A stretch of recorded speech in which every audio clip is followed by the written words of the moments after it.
వి gold trusted gold buyers తాకట్టులో ఉన్న బంగారాన్ని విడిపించి ఈ రోజు ఉన్న మార్కెట్ ధరకే కొనబడును.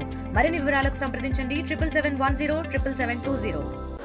ఈ రోజు భారత రాజ్యాంగ నిర్మాత డాక్టర్ బాబాసాహెబ్ అంబేద్కర్ గారి జయంతి సందర్భంగా అందరం కలుసుకున్నాము.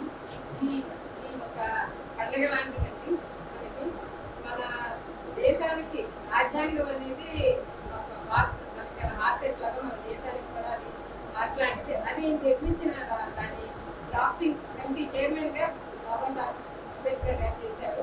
సో ఆయన వల్ల ఇప్పుడు ఆ రాజ్యాంగం వల్ల మనకి మనందరూ కూడా స్వేచ్ఛగా అన్ని రకాలుగా ఎంతో అలా బాగా హ్యాపీగా ఉండగలుగుతున్నామంటే రాజ్యాంగం వల్ల. 70 సంవత్సరాల భారత రాజ్యాంగం ఎందుకు గొప్పదంటే మన దేశంలో ప్రపంచంలో ఏ దేశంలో లేనటువంటి భిన్నత్వంలో ఏకత్వం. ఆ విధంగా ఉంటుందనే భారతదేశం అఖండ భారతావనిగా ఎంతకాలం పట్టింది. దానికి ముఖ్యంగా మనందరినీ కలిసి ఉండమని డాక్టర్ అంబేద్కర్ గారు అందరికీ కూడా పూర్వం దళిత పడుపు బలహీన వర్గాల స్థాయిలోనే మహిళలు కూడా భారతదేశంలో ఉన్నారు. మరిన్ని వీడియోస్ కోసం ఛానల్ ని సబ్స్క్రైబ్ చేయండి. లేటెస్ట్ అప్డేట్స్ కోసం వాట్సాప్ ఛానల్ ని ఫాలో అవ్వండి. అండ్ లింక్ డిస్క్రిప్షన్ లో ఉంది.